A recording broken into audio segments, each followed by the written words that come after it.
Hello, welcome. You're listening to Dr. Martha Reid at Doctor's Choice Integrative Medicine in downtown Vancouver, a space where I bring passion, inspiration, and nourishment to the conversation of your health. So one of the things I see on a regular basis in my practice is digestive concerns. All sorts of digestive concerns: bloating, gas, soft serve stool, I like to call it. It's like mushy ice cream that's just kind of melted, not properly formed. Constipation, full-on diarrhea, bloating, burping, a sense of heaviness and fullness, a sense of incomplete evacuation when we move our waist. I see all sorts of things.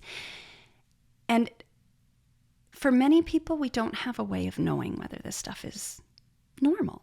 What is a normal stool? Well, for various people, that can vary a little bit, but in a nutshell, the train should ultimately arrive at about the same time every day, kind of like a Swiss watch. Right on time, okay? And it should happen in the morning without needing coffee or exercise or food. The very fact that you wake up and your body is acidic, you've packed up your waist all night long, because really, quite frankly, that's what your body's doing when it's sleeping, is it's restoring your body. It's cleaning up. It's packing up the waste from the day before and dropping it off on the curb so that the recycling trucks and the garbage trucks come and pick it up and off you go. So that process of bowel evacuation should happen first thing when we wake up. It ought not to be a rushy, urgent, oh my gosh thing, but just a comfortable, okay, I need to use the washroom, and off we go. When that's not happening in a really well-timed, expected way, there might be something going on. And then if the stool itself is not well-formed, easy to pass, not particularly messy to clean up from, you ought not to see tons of food in your stool. It shouldn't hurt to move your waist. There should not be blood or mucus, which looks like nasal mucus or frothiness. There ought not to be a sheen or a slick or oil patches on the surface of the water, but just a well-formed, easy-to-pass, pretty clean stool. And for so many of my patients, this isn't happening. And it should also happen at least once a day. We have in the body what's called a gastro-colic reflex. Gastro meaning your gastric organs, your stomach, and then colic meaning your colon.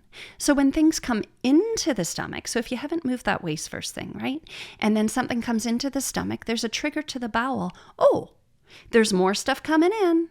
We need to move the train out of the station. And so you ought to have a bowel movement. And that should happen at least once a day, if not 2, and potentially 3 times. But well spaced out. Having 3 stool, bam, bam, bam, in the morning, straight one after the other, that is not a normal bowel rhythm, right? So they should be spaced out. And for so many of us, we don't have this. We don't have regular rhythm. We don't have regular consistency. And there are many, many factors that will contribute to this. But the one I'm going to speak to today is what I like to call the gut-grief connection.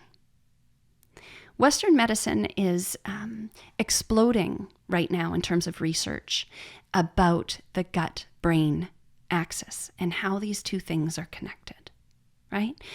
We talk about it colloquially, gut feelings, gut instincts, right? Oh, when I'm nervous, I feel it in my tummy. I get butterflies in my stomach. So we've had this deeper understanding that there's a connection there for a really long time. We may not just have had the science to explain it. Well, in traditional Chinese medicine, which is one of the areas that I studied in order to be a naturopathic doctor, and being certified in acupuncture, I use traditional Chinese medicine and the philosophies and the theories behind it a lot. Well, traditional Chinese medicine is thousands and thousands of years old. If I'm correct, and I may not be, but I believe the earliest texts of traditional Chinese medicine stretch back to over 8,000 years, which is amazing. And that system of medicine is truly integrated.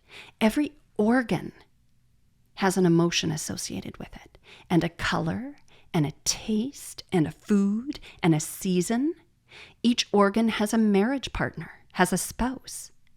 And those marriage partners are a team. So what affects one organ channel? The spouse has a role to help relieve and release that so the body can come back into balance. So the gut-grief connection, from a traditional Chinese medicine perspective, as I understand it, is at the lung meridian. The emotion of the lung in Chinese medicine is grief. Its marriage partner is the large bowel. And the emotion of the large bowel, although there isn't, to my knowledge, a really great translation of potentially the traditional Chinese medicine term into English, but the emotion of the large bowel is letting go.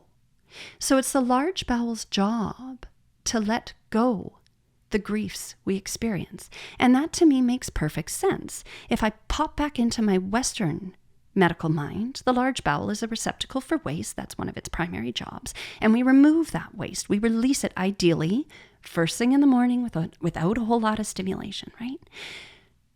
So that large bowel is meant to release the physical waste, but it also releases our emotional waste. And for many of us in our society, I don't know that we're all taught well how to release our emotional waste. I certainly know that being a mom of two littles, my kids tantrum. All kids do, right? And those tantrums can be really triggering for me. And I suspect what they're triggering is my own inner child's tantrums that perhaps might not have been given space to be heard or expressed, right? So my instinct often when my littles will tantrum is, oh God, you need to go and find a space by yourself until your behavior is appropriate, is what I'm thinking in my head. How many people have experienced that directed towards them or have experienced that within themselves when someone around them is tantruming? Well, when we do that, I don't think we're giving space for the emotions that are happening inside that little person or space for the emotions happening within inside ourselves. I think we suppress those emotions because they become not appropriate, so to speak. So the grief that we're experiencing, that we're expressing through anger or frustration, we learn to not release, we learn to hold. Well, that large bowel, from a Chinese medical perspective, holds the grief of the lung meridian.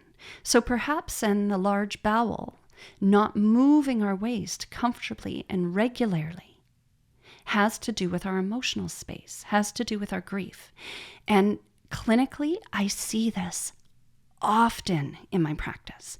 So when patients come in and their digestive systems are giving them a rough go, and we dig into a little bit, and I look at it from that traditional Chinese medicine perspective, we start talking about grief. And grief isn't always a trauma. Grief can be, for example, feeling that you're not living true to yourself or up to the potential you know you can perform at.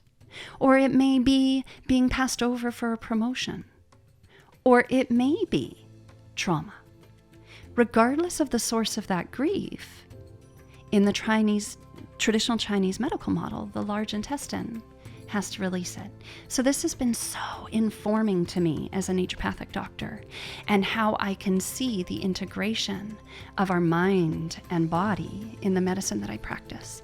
And when I look at digestive issues with the lens of the gut-grief connection, they resolve so much quicker for my patients.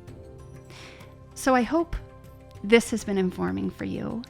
And if you have any questions whatsoever or would like to jump into this conversation with me, I'd be happy to hear from you. So all you do is pop over to the website and book a discovery call with me, and we can have a quick little chat and discuss what's going on for you. And hopefully that will help. Take good care.